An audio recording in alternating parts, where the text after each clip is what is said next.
Olá, pessoal, tudo bem com vocês? Eu sou o André e é um prazer ter vocês aqui nesse momento de assistir e a você também que está aí nos acompanhando no YouTube e nos ouvindo pelo Spotify. Estamos começando mais uma aula do Praticadamente. E o nosso convidado especial de hoje é o professor Luciano Garcia, que vai compartilhar seu vasto conhecimento nos presenteando com o tema Hipnose no tratamento da dor. Como a hipnose pode auxiliar no tratamento de dores? Em quais casos podemos usar? E aí, está curioso? Então fique aqui conosco porque eu quero convidar vocês para acompanharem nossas atividades no Instagram e principalmente nossas aulas que estão disponibilizadas no YouTube Comunidade Praticadamente. E se você ainda não faz parte da nossa comunidade Praticadamente, não perca mais tempo e clique na link que eu vou deixar aqui na descrição abaixo desse vídeo ou na bio do Instagram do Praticadamente e faça a sua inscrição, ok? Ah, e não se esqueçam de deixar o seu like. Luciano, agora eu passo a palavra para você. Bom, boa noite, pessoal. Boa noite para todo mundo que está assistindo, gravado, para todo mundo que está aqui ao vivo. Um bom dia, boa tarde, boa noite para quem está gravado, na verdade, né? Bom, hoje eu estava conversando com a Gi faz um tempinho que eu não dou aula aqui para o pessoal, que eu não compartilho um pouquinho do que eu sei, e a gente acabou decidindo esse tema, né? Como que a hipnose auxilia no tratamento da dor, a hipnose e o controle da dor.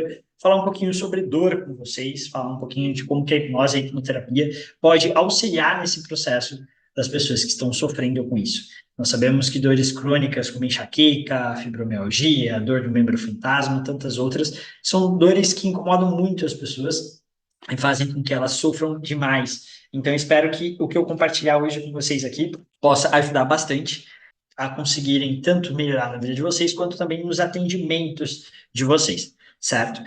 Tem uma aula que eu dou em vários cursos que já me convidaram, já dei em alguns cursos diferentes de professores diferentes, que é justamente sobre o controle da dor.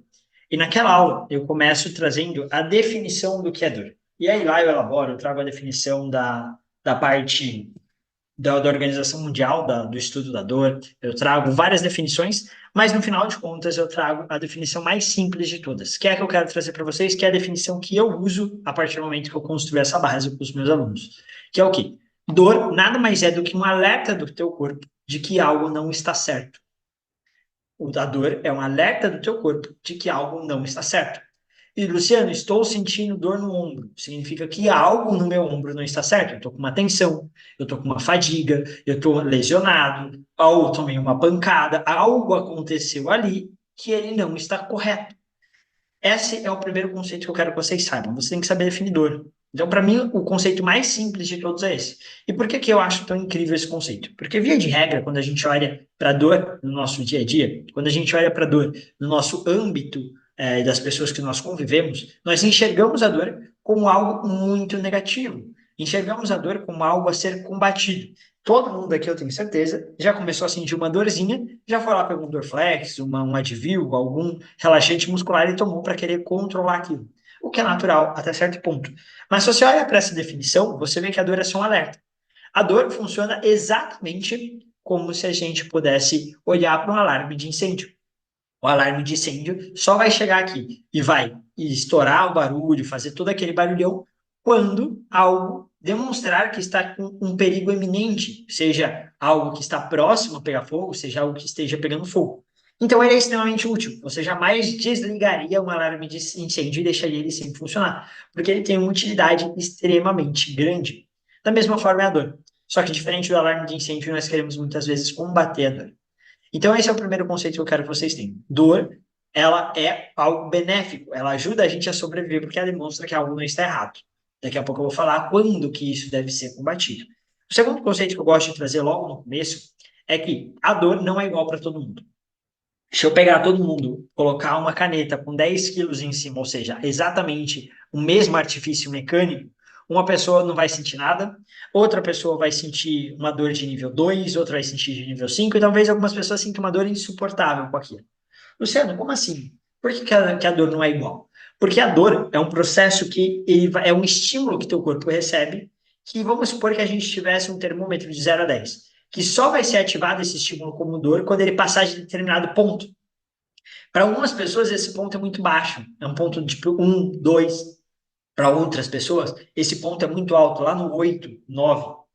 E existem estados emocionais que influenciam nisso. Se você está triste, se você está sofrendo, se você está com o teu emocional abalado, naturalmente esse linear, ou seja, esse nível necessário para que você sinta dor, cai. Vamos trazer, por exemplo, para ficar mais simples aqui. Eu tenho uma caneta. Deixa eu pegar até outra caneta, que essa daqui aí deu rabiscar no vidro. Vou pegar aqui um. Pegar um lápis que está aqui mais fácil. Então imagina que eu tenho aqui, ó, esse lápis tem uma pontinha, obviamente. Eu coloquei aqui. Se eu tô desse jeito, eu não tô sentindo nada. Eu tô sentindo a ponta, mas não sinto dor, nada. Se eu colocar um pouco de pressão, eu começo a sentir um desconforto. Se eu colocar mais pressão, eu vou começar a sentir um desconforto ainda maior. Mas eu não tô sentindo uma dor. Ah, isso aqui tá doendo. Não, não, é um desconforto. Até aqui, pelo menos, é um desconforto. Se eu colocar, sei lá, uns 10 quilos aqui em cima, essa pressão vai aumentar ainda mais e aí vai começar a sentir dor. O que está acontecendo aqui? A pressão que eu faço na minha mão estimula os meus. Vou te o nome da célula. Estimula os meus neurônios que vão estar aqui, ou seja, a minha rede neural, o meu sistema nervoso que vai estar conectado à pele. Esse estímulo vai romper ali uma barreira que eles vão ter para comunicação, né? E vai começar a transmitir informação. Uma informação fraca, quanto mais pressão, mais informação. A partir do momento que essa informação ultrapassa determinado nível, é que a dor surge. Fez sentido? Tanto que tem um teste que é muito legal. Você pega dois lápis apontados, deixa eu pegar mais um aqui. Se alguém tiver caneta, faça isso aí. Você vai pegar dois lápis e pega alguém da tua casa, pede para fechar os olhos e você vai encostar, por exemplo, assim, ó, numa região do teu rosto, do rosto da pessoa, você vai encostar. Primeiro os lápis distantes, assim, quantos lápis eu estou encostando? A pessoa, dois. Aí você vem aproximando ela, dois, você vem aproximando, dois, você vem aproximando, dois. Em um ponto vai parecer que você está encostando um lápis só, tá? E se você fizer isso nas costas, você vai ver que a distância, às vezes é uma distância assim, ela vai estar identificando só um ponto. No rosto, é uma distância pequenininha. E no braço, a distância é maior. Na ponta dos dedos, essa distância é menor. Por que que isso acontece, Luciano? Porque a percepção do nosso corpo não é para cada célula, é para cada área.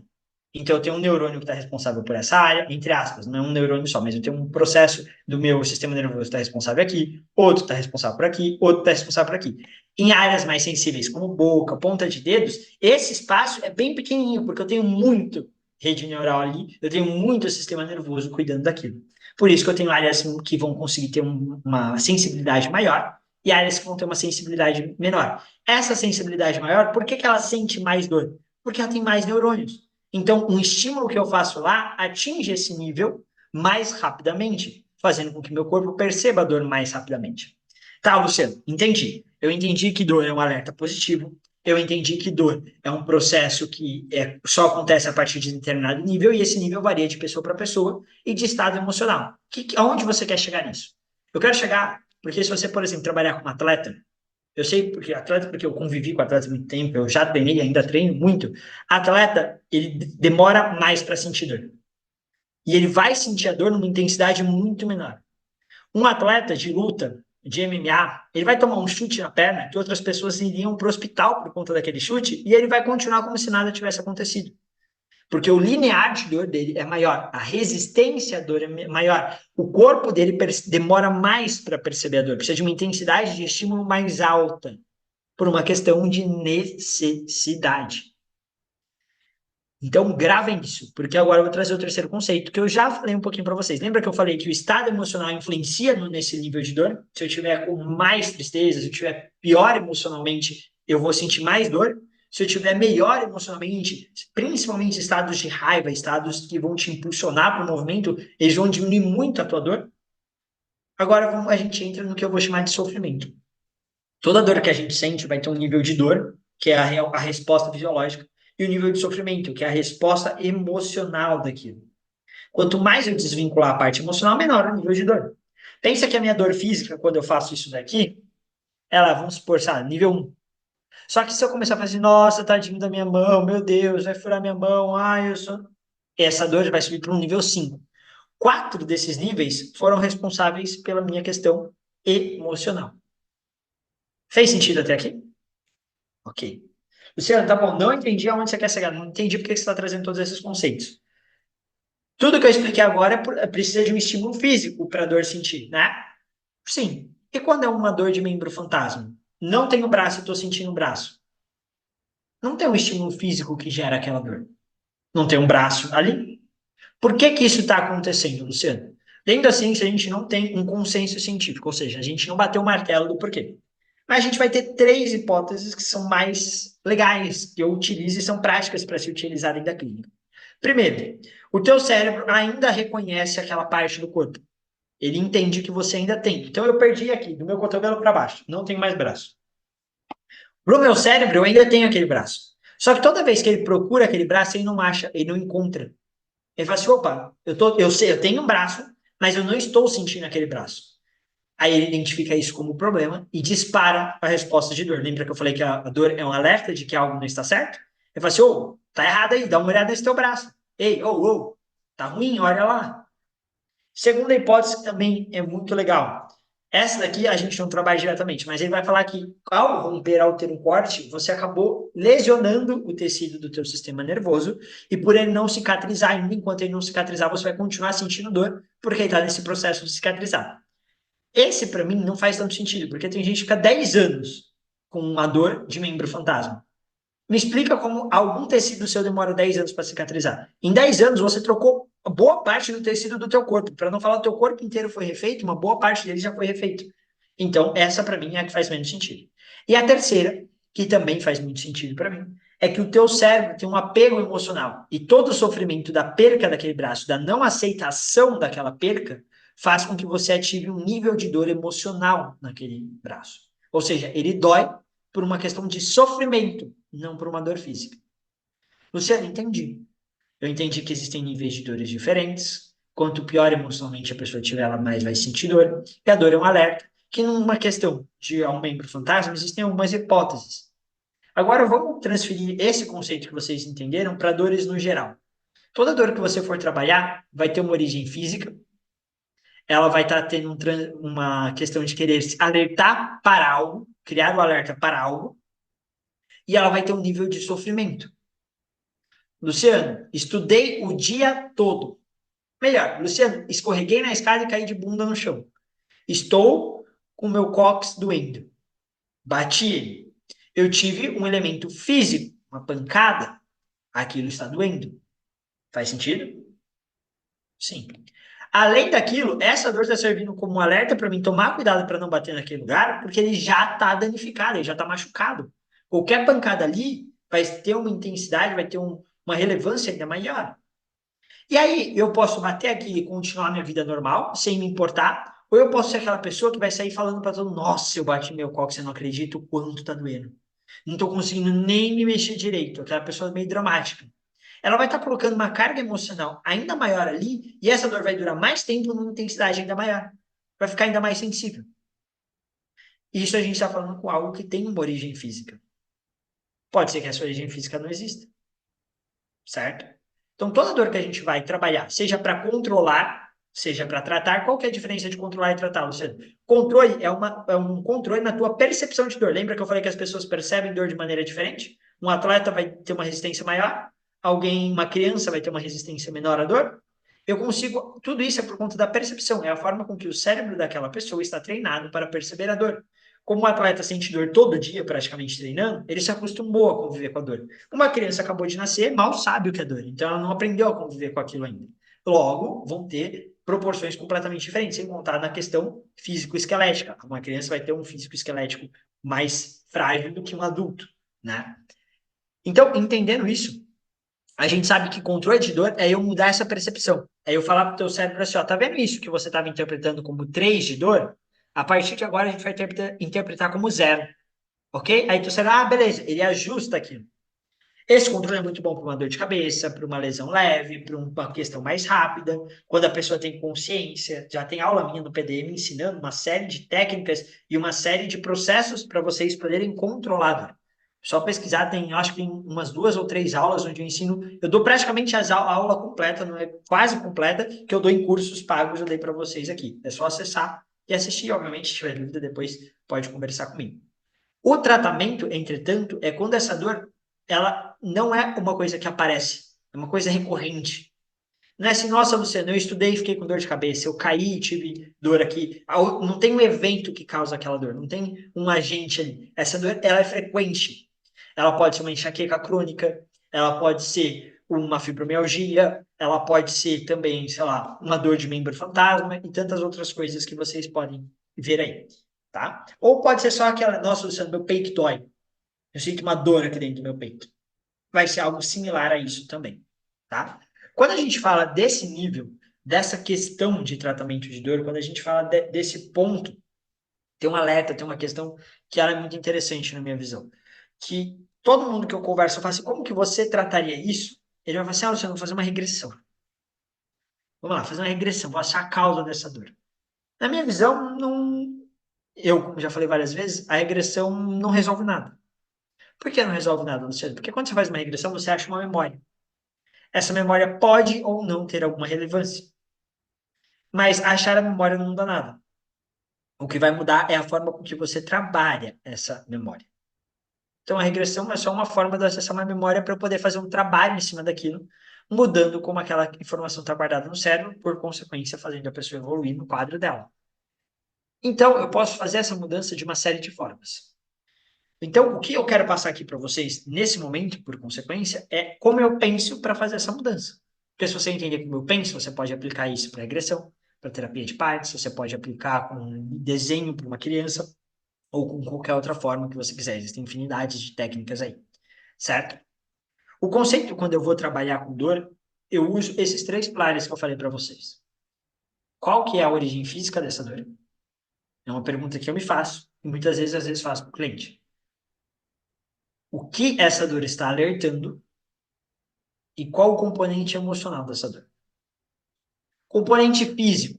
Luciana, a pessoa está falando para mim que tem enxaqueca todo dia. Ok, ela já fez exame para ver se não é nada? Pode ser que ela tenha um tumor e seja o tumor que está gerando aquela enxaqueca.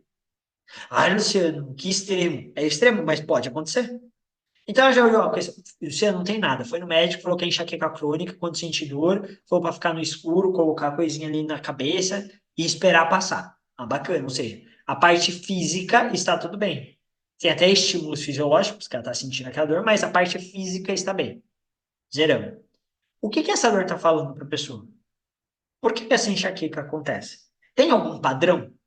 Ah, Luciana, ela percebeu que toda vez essa enxaqueca vem quando ela acaba chegando no final do mês e tem que entregar relatório. Porque aí o chefe dessa pessoa começa a cobrar e gritar com ela e sobrecarregar ela de trabalho. Opa! Então é um alerta que ela chegou no limite dela, talvez. Ah, não, Luciano. É porque toda vez que ela discute, essa pessoa discute com o cônjuge dela, o marido, mulher dela, ela pega e começa a sentir essa dor. Opa, então é um alerta que talvez ela não esteja feliz. O que que isso está significando para ela? É importante eu entender isso. Porque às vezes, esse alerta, eu vou extinguir esse alerta, mas é importante ela resolver essa situação, é importante ela resolver essa questão também, certo? Então, esse é um segundo ponto. E terceiro, eu vou olhar para o componente emocional. Esse componente emocional, ele pode ter a ver com o que a dor quer falar, ou não. No caso de uma fibromialgia, por exemplo, eu posso ter traumas que a pessoa passou que estão influenciando isso. No caso de um membro fantasma, pode ser que a pessoa não tenha aceitado a perda daquele membro, que é um componente emocional. Enquanto a dor vai estar falando assim, ó, tem algo de errado, era para o braço estar aí e o braço não tá. O componente emocional é, nossa, eu perdi meu braço, que pena, como que vai ser minha vida? Eu não aguento minha vida sem meu braço, vai ser terrível, não sei o quê. Então, quando você for trabalhar a questão de dor, tratar a dor, você precisa olhar para esses três aspectos e olhar com carinho para cada um deles para identificar onde que você vai ter que intervir. Se for no primeiro caso, provavelmente não vai ser nós, como terapeutas, que vamos trabalhar a parte física. Ele vai ter que ir para um fisioterapeuta, para um ortopedista, para um médico, para algum especialista naquela área. Em contrapartida, se for emocional, é a hora que a gente brilha. Entendeu? Faz sentido? O nosso processo trabalha com as emoções, logo é a nossa área de atuação. E aí, quando você for trabalhar com a emoção da pessoa, é importante você entender qual a utilidade daquela dor. O que aquela dor está fazendo, perdão, o que aquela emoção está fazendo na vida da pessoa. Qual a utilidade daquela emoção? Vamos dar um exemplo aqui de um caso que eu já trabalhei. Eu gosto de usar porque eu já usei algumas vezes esse exemplo. Trabalhei com uma pessoa que tinha fibromialgia, uma mulher, E ela autorizou eu falar do caso dela, não falo o nome, obviamente, mas ela, tudo isso autorizado. Ela chegou e falou assim: Luciano, não preciso trabalhar minha fibromialgia, não aguento mais. Eu, bora, ó, vamos trabalhar. Fizemos todo o processo. E no processo a gente descobriu que ela tinha uma carência muito grande. Ela tinha uma carência por ter pessoas prestando atenção. Ela tinha uma carência por ser amada, ser cuidada. E ela não conseguia ser amada e cuidada. Só que conforme ela começou a sentir dor, ela começou a ser amada, a ser cuidada, as pessoas começaram a dar atenção, o filho, o marido dava atenção. No começo, o início da dor não foi nem isso, não foi isso que gerou o início. Mas depois de um tempo ela sentia dor por isso. Quanto menos amada ela estava, mais dor ela sentia. Se ela sentia o marido, o filho se afastando, voltando para a vida deles, a dor aumentava. Aí eu falei, nossa, que coisa louca, Luciano, que coisa louca. Para esse caso, não preciso trabalhar a dor. Eu preciso trabalhar a carência, para depois trabalhar a dor. Faz sentido para vocês? Se a pessoa está carente e usa a dor para cobrir a carência, eu preciso trabalhar a carência para depois trabalhar a dor, se for necessário trabalhar a dor. Então, quando eu trabalhei esse caso dessa pessoa, eu entendi que a dor tinha a função de aproximar ela, tinha um ganho secundário de ganhar amor, ganhar afeto. E a emoção que estava por trás era a carência. E a gente foi trabalhar essa emoção. Aí a gente trabalhou, pegamos aquela emoção, fizemos ela lidar, interpretar, conviver com aquela dor de maneira diferente. Para a partir dessa convivência com a dor de maneira diferente, com a carência de maneira diferente, a dor deixar de existir. Você não entendi como que é feita essa mudança de percepção da emoção. Aí é papo para horas e horas de aula, porque existem várias formas. A mais simples que qualquer cursinho que você fizer de hipnoterapia vai te ensinar é a ressignificação. Ok, básico, legalzinho, não vai funcionar para todo mundo. Porque como que é o processo de ressignificação? Pega o adulto, pega a criança, pega o adulto, fala para o adulto conversar com a criança, cuidar da criança. O que que o adulto precisa falar? O que que a criança precisa? Isso, muito bem, vai lá e separa e a vida que segue. É algo similar com isso que ensina. Funciona para alguns casos, sim. Mas faz sentido para você que uma criança não sabia lidar com aquela dor, não. E o adulto, por um acaso, sabe lidar com aquela dor? Provavelmente não. Porque senão ele já teria lidado com a carência, nesse caso. Então eu vou precisar intervir. Eu vou precisar entender o porquê que a carência, porquê que essa resposta. Eu vou ter que trabalhar. E aí, quando eu trabalho, eu vou ver que não existe uma causa específica, não é nossa, a carência é a causa. Não, a carência é a resposta daquilo. Como assim, Luciano? Não entendi. Vou exemplificar. Eu já apresentei esse conceito aqui algumas vezes. Eu tenho a dor, toda vez que eu passo por um evento emocional que dói em mim, que eu sofro com aquilo, eu vou ter um receio de voltar a acessar aquilo na minha vida. Então, eu fui mordido quando eu tinha 5 anos por um pincher e senti que eu ia morrer. Essa sensação de morte é uma coisa que doeu em mim. Eu vou ter receio em voltar a acessar essa sensação de morte. O que que meu corpo faz? Vou começar a colocar um medo. Vou começar a colocar uma fobia de um cachorro para que ele evite o cachorro, por consequência, se sinta mais seguro, esteja mais seguro. Show. Bala, perfeitinho, perfeitinho, bacana. Então, essa fobia é uma forma de defender ele, no caso a pessoa, do cachorro. A carência é isso. A dor, a carência dessa pessoa foi a forma dela conseguir, às vezes, sobreviver ao pai e à mãe não gostando, não cuidando dela. Então, quando ela começou a se sentir carente e buscar esse amor, muitas vezes, com o pai, com a mãe, ela começou a se sentir melhor. Ela falou assim: pô, se eu tô carente, se eu tô buscando isso, pelo menos eu tenho um sentido do que fazer. Eu tenho um porquê viver, que é achar esse carinho, achar esse amor. Então, a carência, às vezes, é a resposta de alguma coisa. Como pode ser que a carência, na verdade, seja essa coisa, em outra situação. Não tinha um pai, não tinha mãe, cresci na rua sozinho, sou carente por um afeto, sou carente por um amor. Não sei, depende de caso a caso. Então, eu vou precisar entender esse conceito. Ao entender esse conceito, eu preciso, muitas vezes, não mudar a realidade, não falar que não aconteceu, mas mostrar para aquela criança que está tudo bem aquilo ter acontecido. Que ela pode viver de maneira diferente a partir daqui. Porque toda emoção que a gente vai gerar, isso a TCC, os profissionais de TCC, eles fazem isso muito bem. Eles entendem que, na visão do TCC, assim, de maneira, obviamente, aqui mais simplificada, eles pouco importam para o que aconteceu na tua vida. De novo, de maneira bem simplificada. Não é que eles não escutam, não é que eles não avaliam. Mas eles vão estar se importando quais são as crenças que você carregou daquilo. Quais as percepções de mundo que você carregou daquilo. Porque se eu alterar as tuas crenças e as tuas percepções de mundo, eu consigo alterar os teus comportamentos, os teus sentimentos, as tuas emoções, como você vive. Aí vai o hipnoterapeuta e fala assim, fala pra criança que tá tudo bem, que o pai dela amava ela e era o jeito dele demonstrar amor. Agora dá um abraço na criança. É isso, muito bem, terminamos. Vamos para a próxima cena. Pô, qual que é o aprendizado que saiu dali? O que que essa criança aprendeu? O que que ela carregou para a vida? O que que iniciou esse efeito bola de neve? Você precisa entender isso para você mudar isso. No final das contas, você está querendo ir ali naquela casa, estou dando aqui o exemplo de regressão, mas poderia ser parte, poderia nem ter nada, poderia ser uma conversa com a pessoa. Qual que é o aprendizado que ela está carregando daquilo? Qual que é o aprendizado que sustenta a carência? Qual que é a visão de mundo que sustenta a carência? Como que eu posso apresentar uma visão de mundo nova para essa pessoa? Como que eu posso alterar o aprendizado dela? Quando eu alterar esse aprendizado, quando eu alterar essa percepção dela, quando eu alterar a forma com que ela lida, as crenças dela por isso, aquilo lá vai deixar de doer.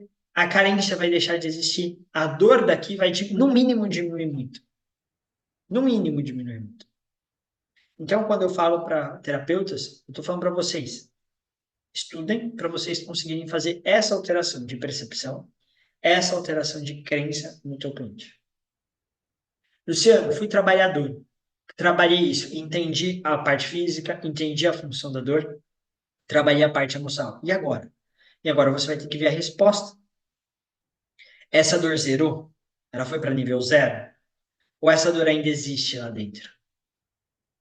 Ah, Luciano, antes era uma dor de nível 10, que acontecia a cada 2 dias. Agora é uma dor de nível 3, que acontece uma vez no mês. Legal. Existe mais alguma coisa? Ainda tem função? Tem algum agente físico? Tem algum processo emocional? Não, Luciano. Averiguei, tá zerado. Bacana. Às vezes é um resquício. Às vezes ela ficou tanto tempo sentindo a dor que o corpo dela não sabe não sentir aquela dor. Vai demorar um tempo para ele aprender a não sentir aquela dor. Aí entra o controle emocional. Tu entregar um áudio para o teu cliente, ensinar uma auto-hipnose, ensinar ele a aplicar uma anestesia ali com a hipnose para não sentir a dor. E aí, por incrível que pareça, essa parte de anestesia de controle de dor é a parte que mais tem artigos científicos. Se tu jogar em qualquer pesquisador de artigo científico hipnose, tu vai ver que, sem brincadeira, se não for as 5 primeiras páginas só sobre dor, vai ter 1 ou 2 artigos que fogem disso. Se você pegar de todos, 95, 98% vai ser sobre isso. Porque é onde a hipnose tem maior comprovação. É fácil de comprovar, é fácil de fazer pesquisa nisso. E funciona muito rápido. Certo? Então, é isso que eu quero. Eu tentei aqui explicar para vocês, de maneira simples, direta, o raciocínio que eu faço quando alguém chega com dor para ser atendido comigo. Obviamente, a dor não é o caso que eu mais atendo. Os casos que eu mais atendo são relacionados à ansiedade. Mas já atendi diversos casos de dor. Quero escutar das pessoas que estão aqui. Selma, Lisiane, a Lídia, o Andréa, o Denilson. Dúvidas? Ficou alguma dúvida, alguma pergunta que vocês queiram fazer? Por que que eu falo isso? Porque dane-se se eu dou a melhor aula de todas. Se vocês não entenderam, não adiantou de nada. Se eu não conseguir responder o que vocês vieram buscar, não adiantou de nada. Então, esse é o momento de você trazer o que você não entendeu corretamente, você trazer a sua dificuldade, o seu caso de clientes e assim por diante, para eu poder, às vezes, te ajudar de maneira mais direta, mais específica, certo? Então, me contem aí. Lu, Diga. ah, quando você falou da dor, você deu o exemplo, que a pessoa do. O exemplo que você falou que a pessoa autorizou, mas que ela entendeu, não sei se foi essa no caso, mas ela entendeu que a carência era a causa da dor, talvez não é a causa, né? Mas que nem você falou, É mas ela que entendeu que a carência estava. nesse caso, ali, se não me falha a memória, foi na segunda sessão, segunda ou terceira sessão, eu lembro que não foi na primeira. A gente conversando ali, então, eu falei assim, Luciano, eu percebi que eu uso carência porque foi justamente o nome que ela falou. A minha carência por ter o afeto e o carinho do meu marido e do meu esposo me fazia não querer sair dessa dor. Então, a fibromialgia era um alerta de que ela estava se afastando. Ali foi para demonstrar o alerta. Quando a gente foi para a questão emocional, tinha carência. Mas a gente foi lá na infância, ela acostumou a se sacrificar pelos outros. Ela estava acostumada a buscar o carinho, o amor de todo mundo incondicionalmente. Era uma pessoa que não conseguia falar não. Era uma pessoa que tudo que as pessoas pediam falava sim, tinha um perfil extremamente de querer salvar as pessoas. Ela tinha crenças de inferioridade, de que não merecimento. E a gente foi trabalhando essas crenças, esse processo dela, que trouxe o resultado. Então a carência meio que foi uma percepção dela, em um primeiro momento, e depois a gente veio trabalhando isso. Consegui responder sua pergunta, André? Show. Sim. Manda, Selma, tá com a mãozinha levantada. Qual que é a tua dúvida? Me conta. Uma boa noite a todos. Boa noite. Eu fui fazer com minha irmã, que estava com muita dor no problemas que ela tem no joelho, que está até na fila para fazer cirurgia, desgaste e tudo. E só que, não sei se por ter sido a irmã, ela não conseguiu estar acessando essa diminuição aí da dor, porque a gente sabe que somos apenas um GPS, né? Então, se a pessoa não. E já fiz também com outras pessoas para tirar dor de cabeça, que foi super válido.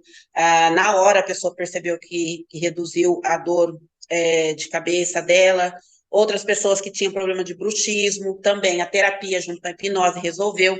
Mas enquanto você falava, eu pensei na questão familiar mesmo. A dificuldade, às vezes, que a gente tem em querer estar fazendo esse processo com família, isso é normal? Legal. No caso dela, pelo que eu entendi, é ter uma questão física mesmo que ela está querendo tratar, certo? Seria mais Isso, um controle de dor. isso. Perfeito. Minha experiência no controle de dor, pouco importa se você é familiar ou não.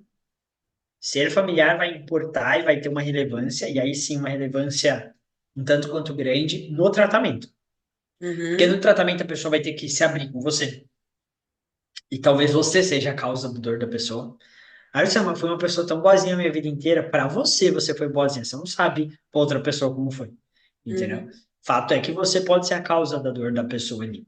Então você precisa pegar e dar uma olhadinha nisso.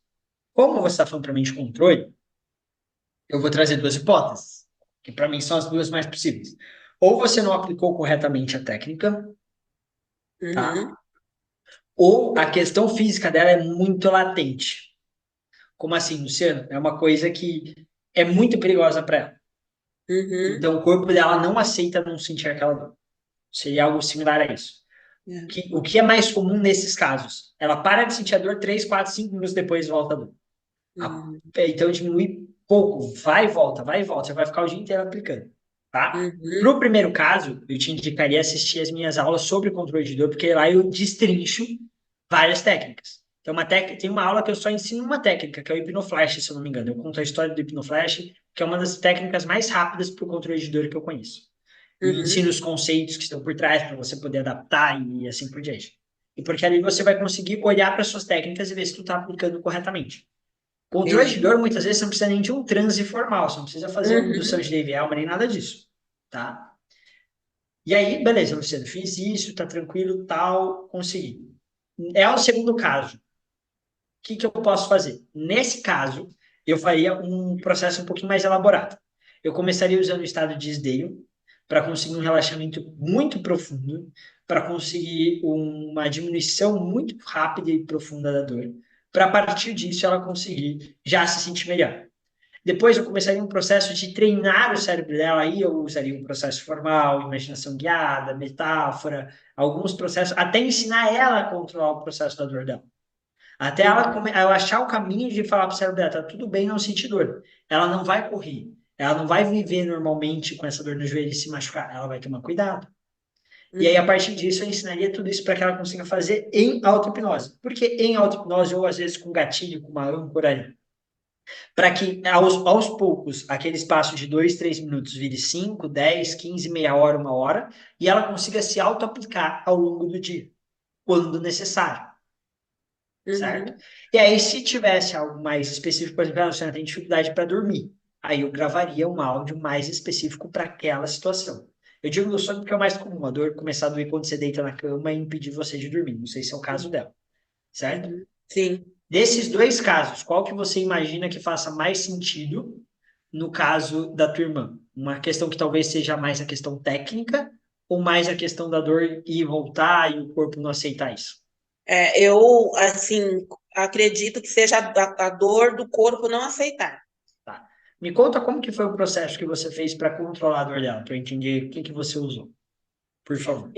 Eu assim, faço a indução leve mesmo, e daí levo para o painel e como ancoro, né, uma, um pincel com como é que fala? Anestésica ali, um pincel onde tem um anestésico, aí vai passando e mudando todo aquele quadro. Pergunto antes qual é o nível de dor, aí a pessoa vai falando 5, pergunto se ela é perto, médio, longe, né? Aí vai usando isso tudo. Qual o tamanho? Tipo assim, eu pergunto umas 5, faço 5 perguntas antes. E depois, aí eu vou revertendo toda essa questão, pintando todo aquele quadro, a cor, se a cor for vermelha, eu falo que agora vai pintar com uma cor verde, né? E depois que faz tudo, aí peço para inspirar, né? E levar essa dor para bem longe. Aí, quando a pessoa inspira bem profundo, leva a dor para bem longe, aí eu faço uma contagem para ela estar voltando, de 1 a 3, e depois a gente, foi o que eu aprendi, dá aquele. Faz com que a pessoa. Que número tem aqui? Aí a pessoa vai falar que número. Ah, que cor que é a sua blusa? Para o cérebro dela já. E depois, por fim, qual é o nível de dor que você tinha? Aí a pessoa, às vezes, diminuiu de 5, vai para 3 ou vai para 2, e tem, em alguns casos, chegou a pessoa a falar 0. Não foi o da minha irmã, mas outros casos, quando eu falo qual o nível de dor, a pessoa fala 0, não estou mais com dor, Ok. nos casos de dor de cabeça. Tá, vamos lá. Primeiro, me permita, o que eu vou falar aqui é tudo na questão técnica.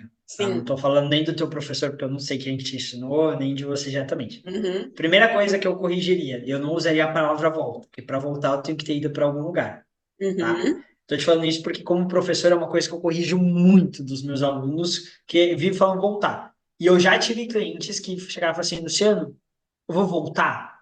Por que que a pessoa usou isso daí, cara, em curso, assim, indo para Paulista fazer? Escutei algumas vezes, mas eu não fui em nenhum lugar, então não aconteceu a hipnose. Porque eu não voltei, eu não saí daqui. Então, essa palavra voltar pode causar confusão. Troca por imersão, abrir os olhos, vai ser muito Uhum. mais simples e causar menos confusão. Falando da técnica em si, para mim, essa é uma técnica extremamente complicada, extremamente demorada para uma coisa que é para ser muito simples. Eu não usaria, eu usaria em último caso isso. Eu usaria Uhum. isso em duas situações. Quando eu tivesse muito tempo e eu quisesse obter um relaxamento maior, e aí eu faria uma indução mais profunda, não um transe leve, porque para Uhum. você conseguir, através de imaginação guiada e metáfora, que é o que você está fazendo, uma diminuição da dor, quanto mais profundo, quanto mais engajada a pessoa estiver, melhor. Então, fazer um processo de EV alma completo, um aprofundamento, vai ter um resultado melhor na minha visão. E no lugar de fazer todo esse processo, eu faria algo muito mais simples. O segundo caso onde eu usaria isso, lembrei o que eu ia falar. O segundo caso onde eu usaria isso é com criança. Porque a criança é lúdica. Ela Uhum. gosta de brincar com a imaginação, então vai ser muito simples. No caso de adulto, eu não faria isso. Tá? Por exemplo, eu imagino que você demore pelo menos uns 3, 4 minutos para aplicar isso daí. Tudo que Sim. você me falou. Para você ter ideia, a técnica mais rápida ela leva menos de 10 segundos entre eu perguntar qual o nível de dor e a pessoa já não está mais sentindo a dor daquele nível. E é muito comum eu chegar em nível 0. A técnica que você está me falando na tua experiência, assim, alguns casos chegam em nível 0. No meu, eu vou te reverter. Alguns casos não chegam em nível 0. É uma proporção um pouquinho diferente, certo? Então, eu recomendaria você trocar a técnica e testar antes, porque existe uma grande chance de ser a parte da técnica. E aí, qual que vai ser o empecilho que você vai ter que encarar? Porque provavelmente você já testou algumas vezes essa técnica. Então, a tua irmã já está meio, vai de novo, de novo, de novo. Então, Uhum. ela já não vai estar tão engajada. Mas eu faria outra técnica. Então, de liçãozinha de casa, eu falaria isso. Eu não lembro quais técnicas eu ensinei lá, tá? Especificamente foi um tempinho que eu dei essa aula. Mas escolha uma dessas que eu vou te falar, que eu acredito que vão se encaixar bem, até pelo teu perfil, para não ficar tão distante do que você já faz. O perfil ou de submodalidades, ou do termômetro, ou do movimento, ou o hipnoflash. O hipnoflash é o que mais vai fugir, vai ter uma aula específica só para ele, isso eu tenho certeza que tem. Ela é bem específica, mas vale muito a pena aprender ela. É a que eu mais uso, tá? As outras, dá para testar ali. Tem a da pressão também, que pode ser interessante, mas como tem uma lesão física, eu não sei exatamente qual que é a lesão, talvez não valha a pena fazer essa. Dá uma olhadinha, testa essas que eu te falei. Qualquer coisa, depois você me manda uma mensagem lá ou numa próxima aula que eu tiver aqui. Aí você Beleza. traz e a gente ajusta. Tá Ok, bom? obrigado. Imagina, fez sentido? Bastante, bastante. Então tá bom. Vamos Obrigada. lá. Imagina, estou à disposição aqui. Próxima pergunta. Mais alguém tem? Denilson, Elaine que chegou. Lisiane. Tem mais alguma pergunta, Selma? Ah, tá. Não, eu fui baixar e acabei Perfeito, sem perfeito. querer. Tranquilo. Lu, Obrigado. no chat, a Lisiane falou, ai, quando você estava passando aí o recado, né, da aula, ela falou, ai, meu Deus, está doendo muito só de ouvir isso, né, das tuas explicações. E, além disso, ela está com uma dor que é uma dor diferente, que é a dor do luto, né, porque ela perdeu o pai nesse fim de semana. Perfeito. Sobre o luto. Eu acho que não existe uma regra de como viver o luto, né? Cada um vai encontrar o teu jeito. Mas eu acredito que o luto tenha que ser vivido. Eu não acho que o luto deva ser ignorado. Eu não acho que ele deva ser cessado, controlado. Eu acho que ele tem que ser vivido.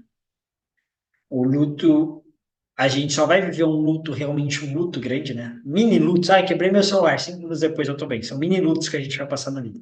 Mas um luto como esse de perca de pai, perca de alguém que a gente ama, vai ser sempre carregado de várias emoções. Alegrias que a gente viveu com a pessoa, coisas que a gente não viveu, coisas que a gente queria ter feito, coisas que a gente fez e não queria ter feito. Então vai ter uma série de coisas. E é normal a tristeza ser muito presente. Então sinta raiva, sinta o medo, sinta a tristeza, reflita sobre tudo que está acontecendo. Ou se apoie nas crenças que você tiver, talvez você acredite em Deus, talvez não. Isso pode ajudar. E viva pelo menos uma semaninha aí. Pelo menos, se tudo estiver muito bom, estiver tudo muito alinhado, pelo menos uma semana você vai estar sofrendo ainda com isso. Pelo menos, no mínimo, assim, eu não consigo enxergar alguém superando que não seja ou um psicopata ou um sociopata, ou alguém que tenha sérias questões ali para se resolver em relação à parte emocional, superando em menos de uma semana, tá? Nessa semana chora, se permita chorar, se permita viver aquilo, tá? Ao mesmo tempo, tem uma ressalva que é não se prenda só a isso. Pô, Luciano, chorei, tô acabado, alguém me chamou para sair tomar um café. Sai tomar o café. Nem que for para chorar no café, mas sai para fazer alguma coisa. Não se prenda só a isso. Depois desse tempo, vai voltando aos poucos à vida normal e saiba que a saudade nunca vai passar, tá? Saudade não, vai. Sentir falta, eu querer ter a pessoa perto nunca vai passar. Eu acredito, aí é a crença minha que saudade só sente quem não aproveita a vida. Porque o que é a saudade para mim? A saudade é assim, eu queria viver mais com aquela pessoa em determinada situação. Nossa, eu tenho saudade de uma viagem. Eu queria ter vivido mais daquela viagem. Nossa, eu tenho saudade de estar com você. Eu queria ter vivido mais com você. Então, ao invés de você querer viver mais, vai lá e vive mais. Vai pra viagem, aproveita. Tudo bem tu sentir, putz, cara, queria ir para aquela viagem de novo porque foi animal. Ok. Mas é diferente de saudade. A saudade traz um vazio, não é uma coisa negativa. Então, por isso que eu até troquei. Não é nem saudade, é falta. É saber que, assim, cara, essa pessoa alegrava o meu dia. Quando ela estava aqui, ela fazia algo bom se tornar melhor ainda. Provavelmente, quando a gente sente falta, talvez a pessoa seja desse tipo. Então, isso sempre vai ficar, sempre vai viver. Mas, conforme for passando o tempo, lembra disso e fala assim: tá bom, eu vou viver por essa pessoa, principalmente ele por ser um pai. Eu vou usar tudo que ele me ensinou, tudo que ele me permitiu, tudo que ele me entregou para viver mais. Eu vou honrar ele vivendo a minha vida. Eu vou viver cada dia, a partir de hoje, sabendo que ele foi incrível, sabendo que ele não foi incrível, talvez, não sei exatamente qual a relação, né, cara? Às vezes vai ser um pouquinho diferente, mas eu vou viver a minha vida a partir de agora, né? Mas primeiro viva o luto. Passe por isso. Você vai sentir raiva, você vai sentir tristeza, você vai querer matar um, dá só Ô, um Lu, saco de pancada, bate se for o caso. Diga, Lisiane. Porque ele morava sozinho e ele foi encontrado caído no chão. Ele, tipo assim, é suposições, a gente não sabe o que aconteceu. Ele era alcoólatra, e foi no sábado, ele depois que voltou do bar, sei lá, a gente não sabe o que aconteceu de verdade, na real. Acho que ele levantou pra ir no banheiro, caiu. O médico falou que ele teve um AVC, então acho que devido ao AVC ele caiu e bateu a cabeça, deu hemorragia, bom, muitas complicações. E aí, no domingo de manhã, o amigo pinguço dele, como ele não tinha ido ainda pro bar, foi até a casa dele. Foi aí que viram ele lá, que ele não tava bem. Aí levaram pro hospital, foi onde que viu. Foi o AVC, que tinha fraturado o braço, perfurou o intestino, assim, sabe? Foi uma coisa assim muito trágica. E eu não posso andar perto da minha filha, porque ela também tá sentindo, mas como ela tem 6 anos, ela não sabe expor isso. Eu imagino, Lisiane. Acha um tempinho, acha um espaço para você poder chorar. Recomendações de alguém que não passou pelo que você está passando, tá? Mas já trabalhou com algumas pessoas que passaram. Acha um espaço para chorar. Se tua filha estiver chorando, explica para ela, tá tudo bem. Fala para ela, deixa claro, ó, você não precisa cuidar da mamãe, a mamãe tá passando por isso e tá tudo bem. Explica, às vezes a gente acha que a criança não entende, mas ela entende muito mais do que a gente acha, tá? E não tenta achar um sentido, não. Eu sei que nesse momento, provavelmente está se perguntando por que isso, por que aquilo, como foi. Não existe um sentido. Pode ser só o momento que foi, pode ser a consequência de uma ação que ele fez. A gente nunca vai saber. Então, não se prende a isso, senão você vai entrar no loop infinito. Lembra dos momentos bons, lembra dos aprendizados, vive isso, escolhe o que você vai carregar com você e dá tempo ao tempo, tá? Se for necessário, busca ajuda. Se você vê que, pô, tá muito difícil, Luciano, busca ajuda, busca alguém para, nem que seja para desabafar, muitas vezes vai ajudar, tá bom? Se precisar, tenho certeza que não só eu, mas tem muita gente ali no Praticadamente que vai estar à tua disposição. Eu sei que Obrigada. não existe nada que eu possa te falar que vai aliviar o que tu tá sentindo. Uma coisa que eu posso fazer é, saiba que tem outras pessoas que gostam de você, outras pessoas que são importantes para você e que você pode contar com elas. Tem amigos, colegas, companheiros que você pode contar nesse momento. Talvez seja a melhor coisa que eu possa te dizer, tá bom? Obrigada, viu? Muito Imagina. obrigada. Um abraço e espero que tudo vá se encaminhando nos próximos dias, semanas aí. Pessoal, mais alguma dúvida, pergunta referente a essa parte que eu falei ou qualquer outra coisa? Dou-lhe uma, dou-lhe duas, dou-lhe três. Show de bola. Então, esse é um pouquinho, pessoal, do que eu sei. Quis trazer um geralzão para vocês aqui, para vocês terem uma boa base. Talvez, quem sabe, a gente fale de coisas mais específicas num segundo momento, se for o caso, tá? O que eu tenho para falar para vocês é obrigado pela confiança, obrigado pelo tempo. Espero ter agregado alguma coisinha com os meus duas gotas aqui de conhecimento, né? E queria falar uma coisa para quem está assistindo agora ou para quem vai assistir depois. Vou pedir a liberdade aqui para o André. Tem um colega meu, uma pessoa que luta pela hipnose cientificamente. Ele é o único brasileiro que eu conheço que já foi para fora participar de pesquisas. Ele conhece os maiores pesquisadores vivos de hipnose, nomes que, se você for em qualquer curso por aí, você nunca vai ouvir falar. Eles vão falar Dave Hellman, Milton Erickson, mas esses caras não pesquisaram a área cientificamente falando e não estão vivos para continuar essas pesquisas hoje, né? Mas existem pessoas na linha de frente pesquisando, querendo entender como a hipnose funciona. E esse cara chama Felipe, ele está querendo trazer para o Brasil um processo de estudo com um rapaz lá dos Estados Unidos, da Europa, para que seja pesquisada a hipnose aqui no Brasil. Justamente pelo boom que a gente teve, a gente tem muita gente que gosta e a gente tem um terreno fértil que em outros países não tem. E para isso ele precisa juntar informações para tentar aprovar ali que aqui é um bom lugar para fazer. E para isso ele está pedindo ajuda, certo? E a ajuda é muito simples. Se você trabalha com a hipnose usando pelo menos uma vez por semana a hipnose, seja dentro da odontologia, fisioterapia, enfermagem, seja dentro de qualquer área, Mais tarde, entre hoje e amanhã, eu vou mandar um link lá no grupo de um formulário que ele vai ter algumas perguntas. Sabe, uns 10, 15 minutinhos você deve conseguir responder o formulário inteiro. Responde, porque imagina que incrível o Brasil, que não é reconhecido mundialmente pelos estudos, virar a referência de estudos científicos no Brasil. A gente tem potencial para isso. Esse cara está lutando para isso. Ele tem pessoas grandes na área que querem fazer isso e precisa só da nossa ajuda. Esse link não é exclusivo, então para qualquer terapeuta, qualquer grupo de terapeutas de hipnose que vocês conseguirem mandar, vai ser muito bem-vindo. Eu estou mandando para todo mundo que eu conheço e peço essa ajuda para todos vocês. Pega os grupos aí, conversa com o professor, se o professor não deixar, manda no individual. A gente tem uma meta de pelo menos 500 a 600 pessoas responderem.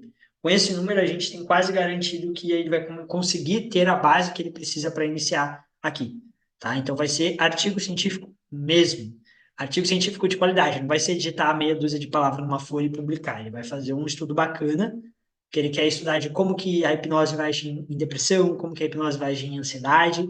Para quem sabe, daqui 5 a 10 anos, aí, com estudos mais robustos, a hipnoterapia se torna o padrão ouro reconhecido por aí, tá? Não igual é hoje, como ela ainda não é padrão ouro para nada, além de dor, talvez.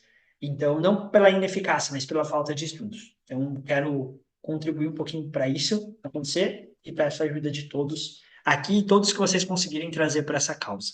Combinado? Dito isso, passo a palavra para o André, vou encerrando a aula de hoje e espero que vocês tenham gostado do que escutaram aqui.